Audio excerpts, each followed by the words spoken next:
في محكم كتابه ومختم خطابه. أعوذ بالله من الشيطان الرجيم. بسم الله الرحمن الرحيم.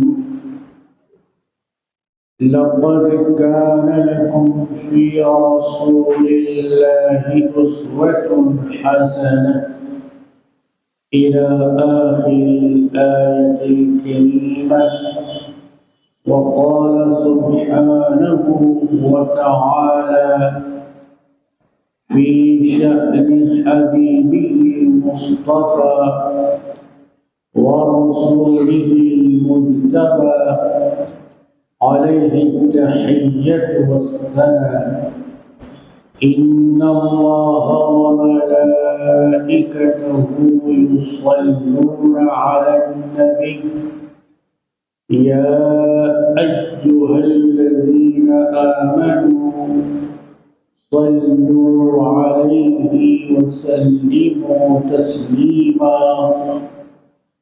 اللهم صل وسلم وزد وبارك عليه كما صليت وسلمت ورحمت وترحمت وتعاليت على سيدنا إبراهيم وعلى آل سيدنا إبراهيم إنك حميد مجيد.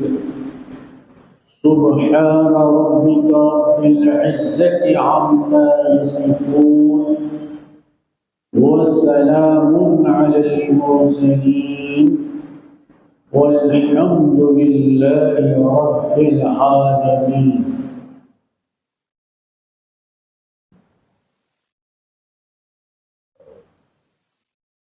یہ بات تسلیم شدہ اور تحقیق کے ساتھ سارے عالم کے انسانوں کے لیے بتائی جاتی ہے کہ سرور کائنات فطر موجودات رحمت للعالمین شفیع المذنبین اسوۃ الاولین والآخرین صلی اللہ علیہ وسلم کی ذات پاک میں بہترین طریقہ اور بہترین اسوہ اور بہترین قدوہ ہے. آخری کتاب الہی کلام خداوندی کی یہ بڑی مشہور اور معروف آیت کریمہ کا ایک حصہ ہے جسے ہم اپنے پیدا ہونے کے وقت سے اب تک محرابوں سے، منبروں سے،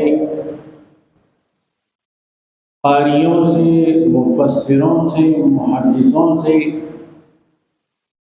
واعظین سے سنتے چلے آ رہے ہیں. اس آیت مبارکہ کے حصے کے الفاظ بھی بالکل واضح اور کھلے ہوئے ہیں اور اس کے معنی اور مفہوم بھی بالکل عیاں اور بیاں ہے. لیکن ایک بار اس کو پڑھ کر چھوڑ دینے کا حکم نہیں ہے، بلکہ بار بار اس کو تنہائی میں بھی پڑھا جائے، اس کو مکان کے اندر بھی تلاوت کیا جائے، اس کو میدان میں بھی قرأت کیا جائے. اور اس کے الفاظ کے ساتھ ساتھ اس کے معانی اور مفہوم کی طرف بھی توجہات کو مبذول کیا جائے۔ اللہ کے کلام کے نازل کیے جانے کا مقصد صرف اتارنا نہیں تھا،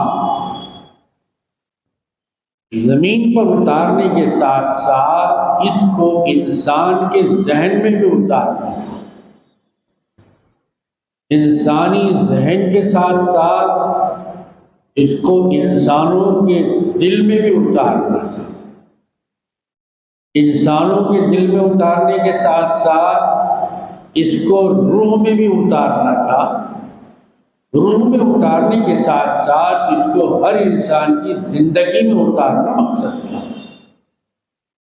اس لیے اس بات کو بار بار امت کے واعظوں نے، ملت کے خطیبوں نے اپنا موضوع سخن اور سرنامہ گفتگو بنایا، لیکن ابھی تک اس موضوع پر گفتگو غیر مختتم ہے، نامکمل ہے، ادھوری ہے، ناقص ہے۔ یہ قصہ لطیف ابھی ناتمام ہے، جو کچھ بیان ہوا وہ آغاز باب تھا۔ تو سرور کائنات فخر موجودات صلوات اللہ وسلامہ علیہ کی جتنی خوبیاں اور جتنی اچھائیاں، جتنے اخلاق حمیدہ اور جتنے صفات محمودہ بتائے گئے ہیں، ان سب کا مرکز، ان سب کا محور، ان سب کا منبع، ان سب کا سرچشمہ وہ کیا تھا؟ وہ سرکار دو عالم کی ذات مبارک تھی۔ ذات سے صفات پیدا ہوتی ہیں، ذات سے اچھائیوں کا ظہور بھی ہوتا ہے، ذات سے اسوہ حسنہ بھی بنتا ہے، اور ذات سے اسوہ سیئہ بھی بنتا ہے۔ اس لیے اس آیت شریفہ کے اندر اللہ تبارک و تعالیٰ نے صرف اسوہ کا لفظ استعمال نہیں فرمایا، بلکہ اسوہ کے ساتھ حسنہ فرمایا۔ مطلب یہ ہوا کہ صفت اچھی بھی ہو سکتی ہے اور صفت بری بھی ہو سکتی ہے، لیکن ساری خلقت انسانی میں جس ذات کو اعجاز عطا ہوا وہ ذات سرکار دو عالم صلی اللہ علیہ وسلم کی ہے کہ آپ کا اسوہ بھی حسنہ ہے، آپ کا قدوہ بھی حسنہ ہے، آپ کا خطوہ بھی حسنہ ہے، آپ کا رتبہ بھی حسنہ ہے، آپ کا خطبہ بھی حسنہ ہے۔ ہر چیز آپ کی حسین اور جمیل ہے۔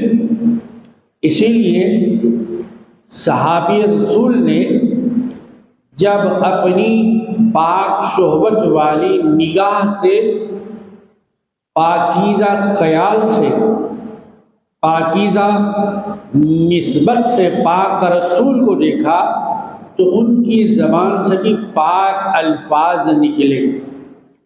پاک لوگوں کی زبان سے پاک الفاظ ہی نکلتے، ناپاک لوگوں کی زبان سے ناپاک الفاظ نکلتے۔ وَأَحْسَنُ مِنْكَ لَمْ تَرَ قَطُّ عَيْنِي وَأَجْمَلُ مِنْكَ لَمْ تَلِدِ النِّسَاءُ۔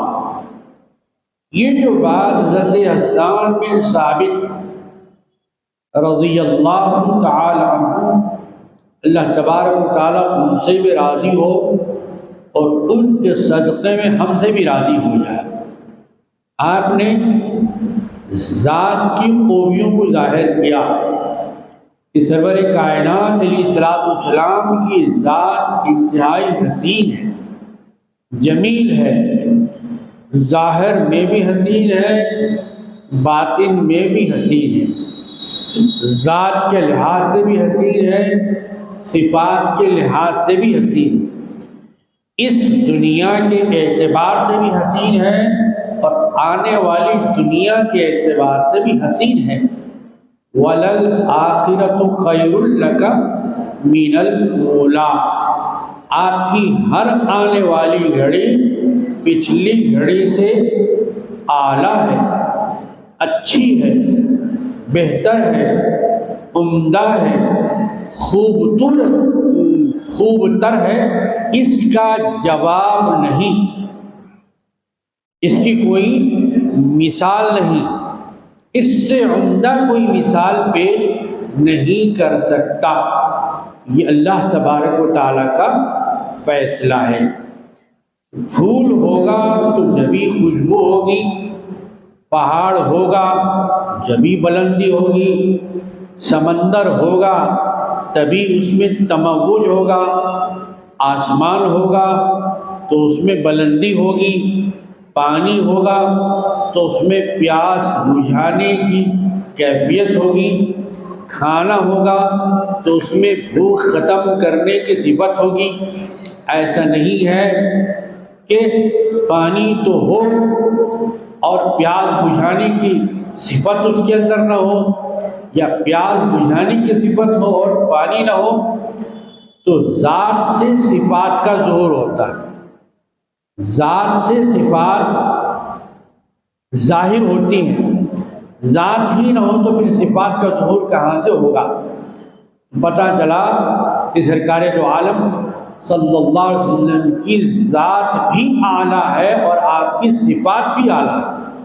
یہ کسی انسان کا بیان نہیں ہے، کسی دنیا کے مصنف کی لکھی ہوئی کتاب نہیں، دنیا کے کسی مفتی کے دیے ہوئے دارالافتاء کا فتویٰ نہیں ہے، یہ کسی مصنف کی تصریف نہیں ہے، بلکہ یہ کلام الہی ہے کہ پروردگار عالم جل جلالہ وعم نوالہ کا ارشاد ہے، انکا لعلی خلق عظیم۔ اے لوگو دیکھو، میرے حبیب کی ذات بھی اونچی ہے اور اس ذات سے متعلق جو اخلاق ہے وہ بھی اونچے، تو ذات سے اخلاق کا ظہور ہوتا ہے، ذات اخلاق سے بنتی ہے۔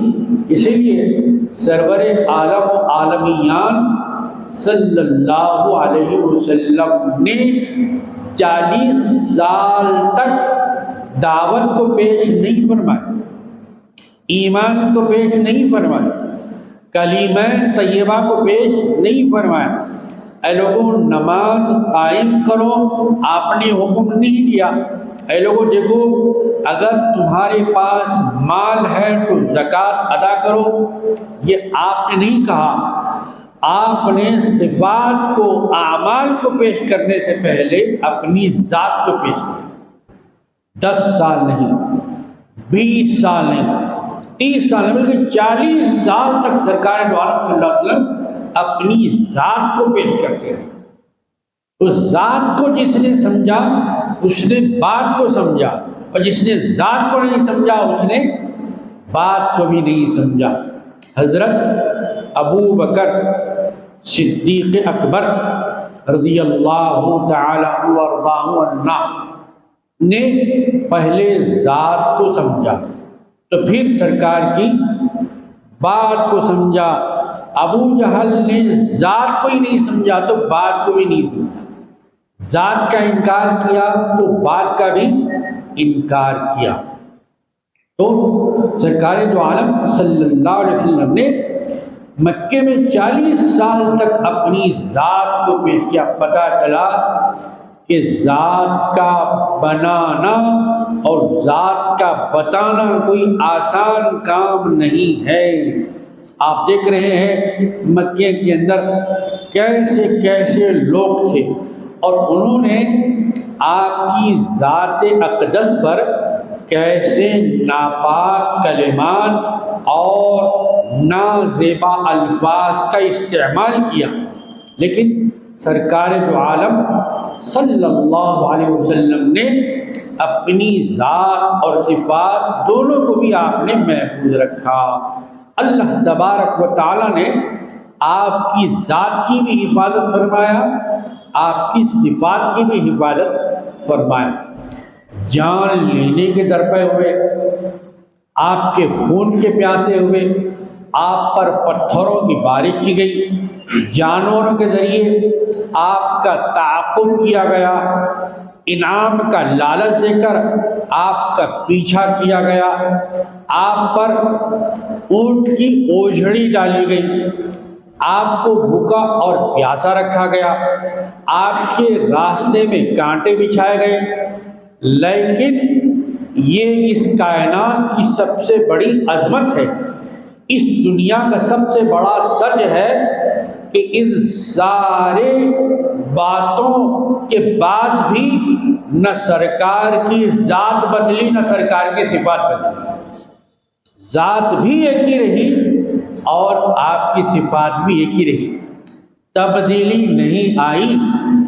مطلب کیا ہوا کہ پیغمبر کے نقش قدم پر اگر مومن چلتا ہے تو نہ دنیا کی کوئی طاقت اس کی ذات کو نقصان پہنچا سکتی ہے، نہ دنیا کا کوئی حاکم ان کی صفات کو نقصان پہنچا سکتا ہے۔ شرط یہ ہے کہ مومن اپنی ذات میں پکا ہو، اپنی بات میں پکا ہو، اپنے وعدے میں پکا ہو، اپنے عہد و پیمان میں پکا ہو۔ آج کیوں مصیبتیں نازل ہو رہی ہیں، آج کیوں ڈرایا اور دھمکایا جا رہا ہے، آج کیوں ہمیں آنکھیں دکھائی جا رہی ہے، آج کیوں مسلمانوں کو نیست و نابود کرنے کی باتیں زبانوں سے آگ اگل رہی ہیں؟ کیا کبھی ہم نے دو گھڑی بیٹھ کر اور اپنے گریبانوں میں اپنا سر ڈال کر سوچنے کی زحمت گوارا کی ہے؟ ہم نے سوچنے کی زحمت گوارا نہیں کی ہے کہ کیوں کل تک دنیا تو ہم سے ڈرتی تھی، ہم سے خوف کھاتی تھی، ہم سے لرزاں اور ترساں رہتی تھی، اور خواب میں بھی اگر دیکھ لے تو پریشان ہو جایا کرتی تھی، لیکن آج ہمیں ڈرایا جا رہا ہے۔ مطلب یہ ہوا کہ نہ ذات ہماری حقیقی ذات رہی، نہ صفات ہماری حقیقی صفات رہی، ذات بھی بدل گئی اور ہماری زبان کی بات بھی بدل گئی، تو پھر نتیجہ یہ ہوا کہ دنیا بھی ہمارے اوپر بدل گئی۔ جی مطلب یہ ہوا کہ ذات کو اچھا کرنا ہے، ذات کو سیدھا کرنا ہے، ذات کا قبلہ سیدھا کرنا ہے۔ اگر ذات کا قبلہ سیدھا ہوا تو پھر صفات کا قبلہ بھی سیدھا ہو جائے گا۔ ہماری ذات کا قبلہ ٹیڑھا ہو گیا ہے، ہماری زبان کا قبلہ ٹیڑھا ہو گیا ہے، ہماری تجارت کا قبلہ ٹیڑھا ہو گیا ہے، ہمارے معاملات کا قبلہ ٹیڑھا ہو گیا ہے، ہمارے اخلاق محمدی نہیں رہے، ہمارا کردار محمدی نہیں رہا، ہماری زبان محمدی نہیں رہی، ہماری تجارت محمدی نہیں رہی، تو پھر کیا ہوا؟ دنیا ڈرانے لگی۔ تو ذات کی بڑی اہمیت ہے۔ 1,24,000 80,000 یا 55,000 یا 60,000 باختلاف روایت جو بھی پیغمبر آئے، کیا پہاڑوں کو سیدھا کرنے کے لیے آئے تھے؟ کیا سمندروں کا رخ موڑنے کے لیے آئے تھے؟ کیا ندیوں کے دھارے بدلنے کے لیے آئے تھے؟ کس لیے پیغمبر آئے تھے؟ کیا ان کو اللہ تعالیٰ نے ملائکہ کے لیے بھیجا تھا؟ پیغمبر فرشتوں کے لیے تشریف لائے؟ نہیں، پیغمبر انسانوں کے لیے آئے، پیغمبر آدمیوں کے لیے آئے، پیغمبر مردوں کے لیے آئے، پیغمبر عورتوں کے لیے آئے۔ وہ انسان جو بگڑا ہوا تھا، وہ انسان جو شراب پیتا تھا، وہ انسان جو جوا کھیلتا تھا، وہ انسان جو بات بات پر لڑتا اور مرتا تھا، وہ انسان جس کی زبان جھوٹ سے رنگی ہوئی تھی، وہ انسان جس کی کوئی بات سچی نہیں تھی، وہ انسان جس کی کوئی کل سیدھی نہیں تھی، وہ انسان صبح میں ایک بات کرتا تو شام میں بات بدل دیتا، وہ انسان جو شام میں ایک وعدہ کرتا تو صبح میں مکر جاتا تھا، وہ انسان جو اپنے ہاتھوں سے چھوٹی چھوٹی بچیوں کو زندہ دفن کرتا تھا، وہ انسان جو ذرا ذرا سی بات پر برسوں اور صدیوں ایک دوسرے کا خون بہایا کرتا تھا، وہ انسان جس کے اندر سب کچھ تھا لیکن انسانیت نہیں تھی، آدمیت ختم ہو گئی تھی، اس کے اندر رحم نام کی کوئی چیز نہیں رہ گئی تھی، اس کے اندر درد دل کا کوئی مقام ہی نہیں تھا، نہ اس کے اندر کوئی فکر ارجمند تھی، دل تھا لیکن پتھر بنا ہوا تھا، خون تھا لیکن جمع ہوا تھا۔ پیغمبروں کو بھیجا گیا کہ اس پتھر دل آدمی کو رحم دل بنایا جائے، اس سخت دل انسان کو آدمیت کا سبق پڑھایا جائے، اس کو کردار کا سبق پڑھایا جائے، اس کو اخلاق کا سبق پڑھایا جائے۔ سبق پھر پڑھ، صداقت کا، عدالت کا، شجاعت کا لیا جائے گا کام تجھ سے دنیا کی امامت کا۔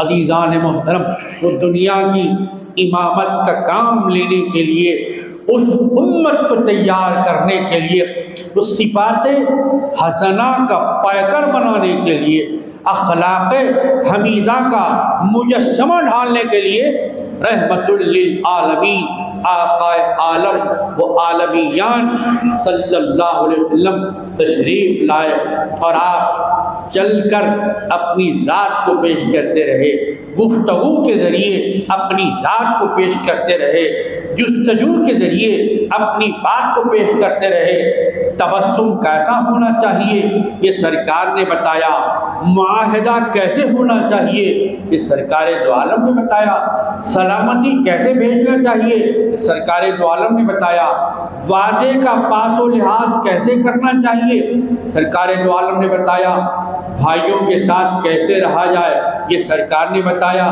بہنوں کے ساتھ کیا سلوک کیا جائے، بیٹی کو کیا مقام دیا جائے، کہ سرور کائنات فخر موجودات علیہ السلام نے اپنی ذات اور صفات دونوں سے بتایا کہ حضرت ابو بکر صدیق رضی اللہ تعالیٰ عنہ اول خلیفہ ہیں، ساری امت کے خلیفہ مستند اور معتبر تسلیم کیے جاتے ہیں، جو اس بات کو معتبر مانتا ہے اس کا بھی اعتبار دنیا میں قائم ہو جاتا ہے، جو اس استناد کو تسلیم کرتا ہے وہ بھی دنیا میں مستند ہو جاتا ہے۔ اطلاع ملی کہ سرور کائنات کی تشریف آوری ہو رہی ہے تو ادب اور احترام کے لیے حضرت ابو بکر صدیق رضی اللہ تعالیٰ عنہ ٹھہر گئے۔ مکے کے بہت طاقتور انسان، جن سے انسان تو انسان شیطان بھی پناہ مانگتا تھا، کوئی بھی بڑے سے بڑا بہادر شجاع اور پہلوان آپ کے سامنے آنے کی جرت نہیں کرتا تھا، آپ کے سامنے زبان کھولتا نہ ہاتھ کھولنے کی ہمت کر سکتا تھا۔ وہ حضرت عمر فاروق رضی اللہ تعالیٰ عنہ وارضاہ عنا کھڑے ہو گئے، احترام کی منزل میں تھے، ادب کے مقام پہ تھے۔ کسی نے پوچھا کہ آپ کیوں ٹھہرے ہیں؟ کہا معلوم نہیں، سرور کائنات کی سواری آ رہی ہے۔ حضرت عثمان غنی رضی اللہ تعالیٰ عنہ ذوالنورین ہیں، یعنی دو صاحبزادیاں، دو شہزادیاں، دو بیٹیاں سرکار دو عالم صلی اللہ علیہ وسلم نے، جن کے عقد مبارک میں نکاح میں ایک کے وصال کے بعد، ایک کے گزر جانے کے بعد دیا تھا، وہ غنی کا لقب پانے والے ادب و احترام سے کھڑے ہو گئے۔ کسی نے پوچھا کہ کیا آپ کے بابا جان آ رہے ہیں؟ کہا کہ نہیں۔ کیا آپ کے دادا جان تشریف لا رہے ہیں؟ کہا کہ نہیں۔ پھر کون آ رہے ہیں؟ کہ مصطفیٰ جان رحمت تشریف لا رہے ہیں۔ میں سرکار کی تعظیم میں، سرکار کی توقیر میں ٹھہر گیا ہوں۔ پھر شاہ مرداں، شیر یزداں، قوت پروردگار، لا فتح الا علی، لا سیف الا ذوالفقار، وہ خیبر کے قلعے کا دروازہ جسے 70 آدمی بھی مل کر ہلا نہ سکے، تنہا ایک ذات تھی جس نے اس کو سپر کی طرح، ڈھال کی طرح نکال کر پھرانا شروع کیا۔ یہ کون تھے؟ سیدنا علی مرتضیٰ رضی اللہ تعالیٰ عنہ تھے۔ آپ بھی ایک بار ٹھہر گئے۔ کسی نے پوچھا کہ آپ کے ٹھہرنے کا سبب کیا ہے؟ آپ کے قیام کے تعظیم کا سبب کیا ہے؟ کہا یہ قیام تعظیمی ہے۔ من لم یعظم کبیرنا، جو ہمارے بڑوں کی تعظیم نہیں کرتا اس کا ہم سے تعلق ہی نہیں ہے۔ ومن لم یرحم صغیرنا، اور جو ہمارے چھوٹوں پر رحم نہیں کرتا اس کا بھی ہماری ملت سے کوئی تعلق نہیں۔ یہ کس کا فرمان ہے؟ سرور کائنات کا۔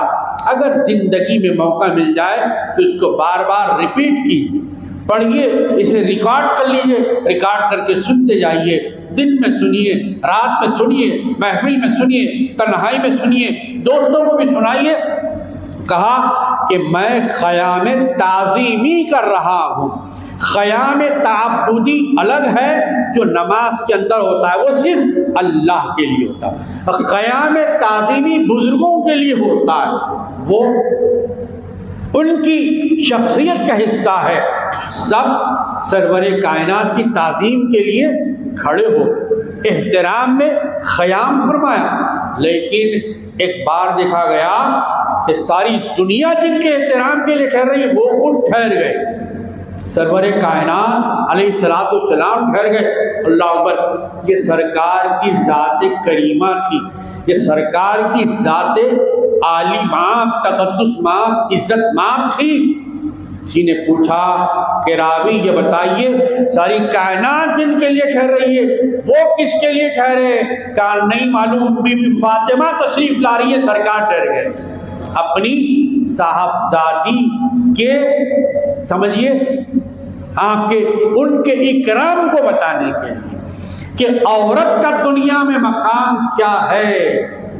وہ عورت جو زندہ دفن کی جا رہی تھی، درگور کی جا رہی تھی، جس کو دنیا میں کوئی مقام نہیں تھا، وہ لوگ جو اپنی بیویوں کو مارتے ہیں، جنہوں نے نہ طلاق دیا نہ خلا قبول کیا، وہ کان کھول کر سنے، اور اگر کوئی نہیں ہے تو لے جا کر سنا دے دوسروں کو۔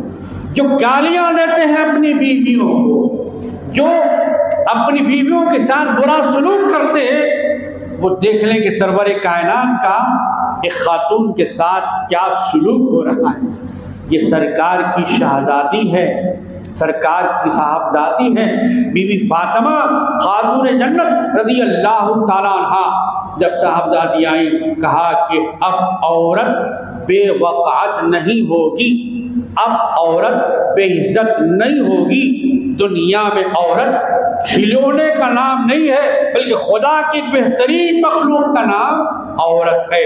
جیسے مرد کی عزت ہے ویسے ہی عورت کی بھی عزت ہے۔ ذات سرکار دو عالم صلی اللہ علیہ وسلم کہ اللہ تبارک و تعالیٰ قرآن شریف میں بیان فرما رہا ہے، اور سرکار دو عالم صلی اللہ علیہ وسلم ذات عورت کا تعارف اور اس کا احترام، اس کا تقدس بتا رہے ہیں۔ میرے عزیزوں اور دوستوں، جب اور بات آگے بڑھی تو سرکار دو عالم صلی اللہ علیہ وسلم نے ان لوگوں سے جو جنت کو تلاش کر رہے تھے، جنت کے متلاشی تھے، کہیں وہ گفاؤں کے اندر جا رہے تھے، کہیں غاروں کے اندر چلا کشی کر رہے تھے، کہیں وہ خیر اور خیرات کر رہے تھے، کہیں لوگوں کو کھانا کھلا کے جنت کو حاصل کرنے کی کوشش کر رہے تھے، جنت کا سرٹیفکیٹ لینے کے لیے، جنت کی سند لینے کے لیے سینکڑوں میل کا سفر کر رہے تھے۔ سرکار دو عالم صلی اللہ علیہ وسلم نے بتایا کہ جنت کو تلاش کرنے والوں، جنت کو ڈھونڈنے والوں، تمہاری جنت تمہاری ماں کے قدموں کے نیچے ہے۔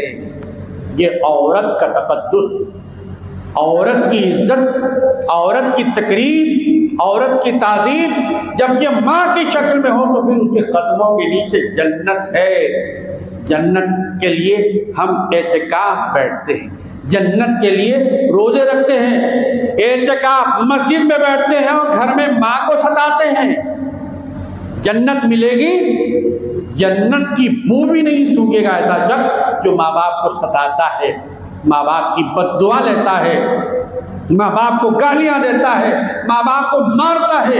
عزیزان محترم، سرکار دو عالم صلی اللہ علیہ وسلم نے اپنی ذات سے، جیسے کہ اللہ تبارک و تعالیٰ نے شمس نبوت بنا تھا، ایسی کرنیں ظاہر ہوئی ذات سے صفات کی کہ آپ کے اخلاق کو اخلاق کریمہ کہا۔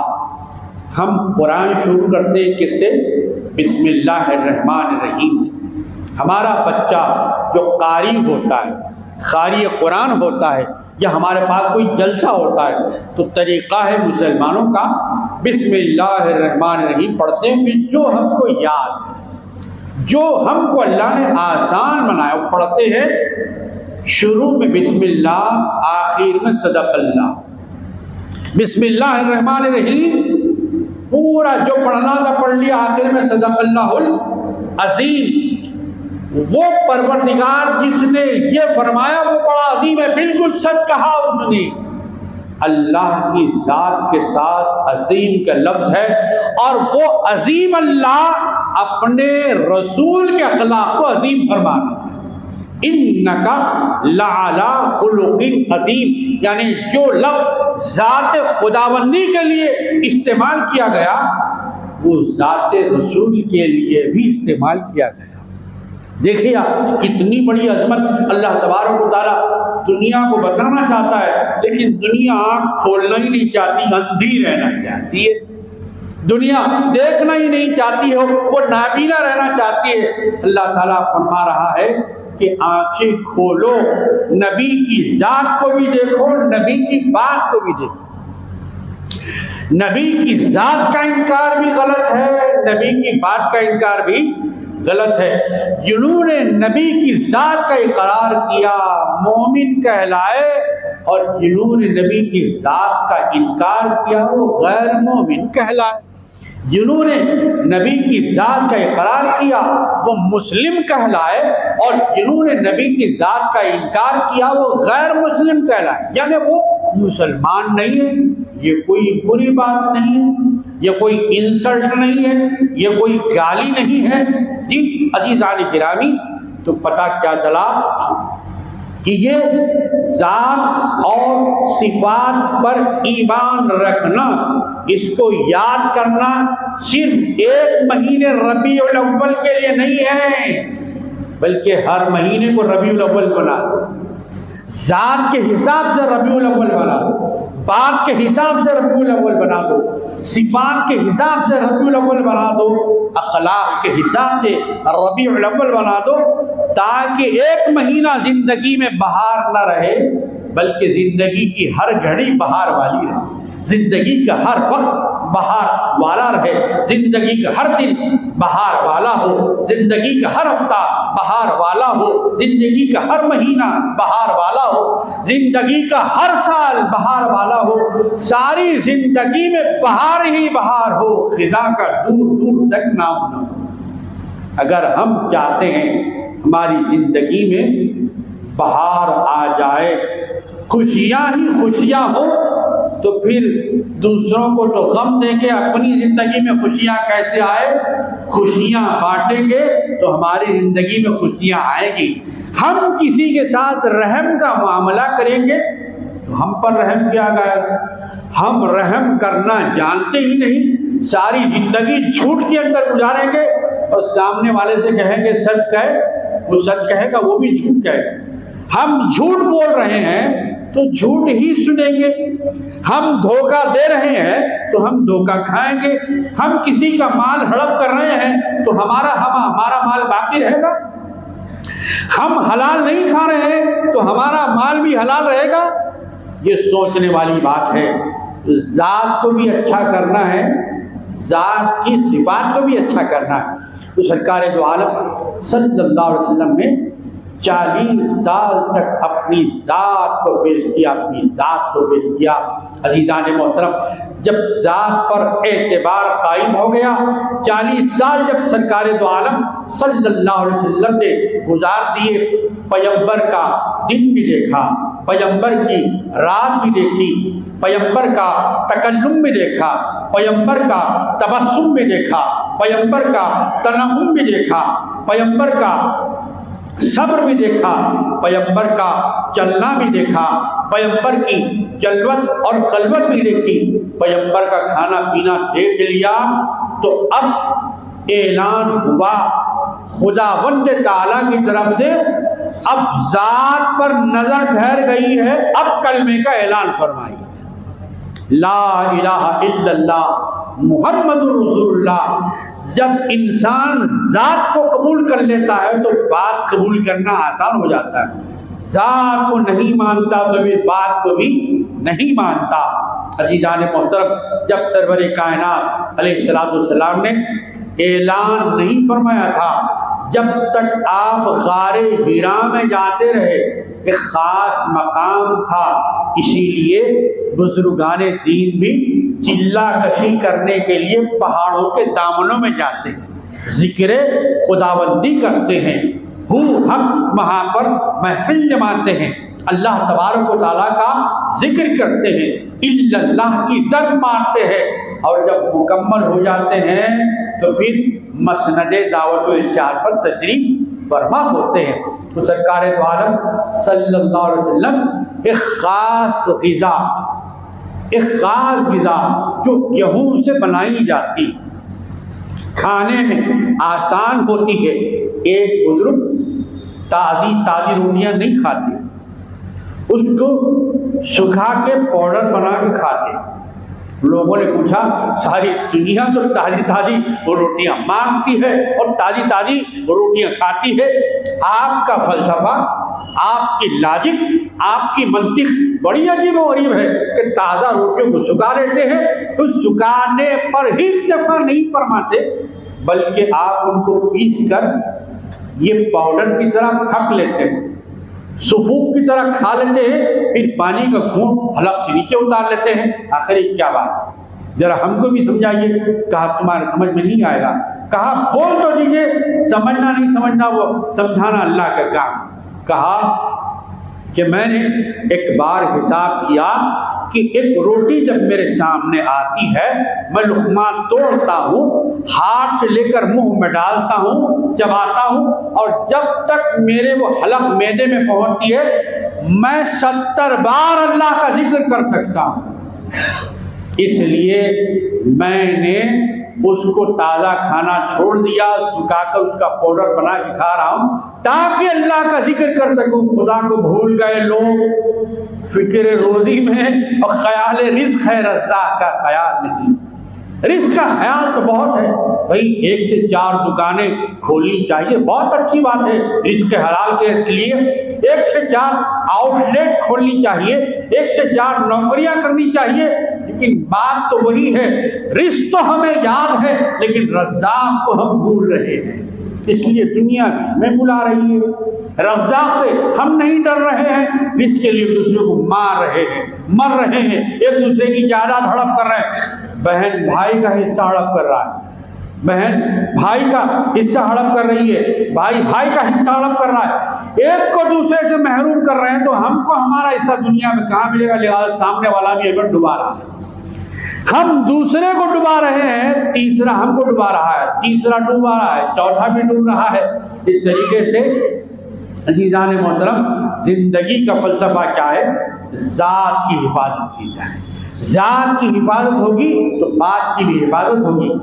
ایک بہت بڑے مبلغ اسلام جن کا یہ پہلو اکثر بھلا دیا جاتا ہے یا پس پردہ مخفی رکھ دیا جاتا ہے، وہ کیا ہے؟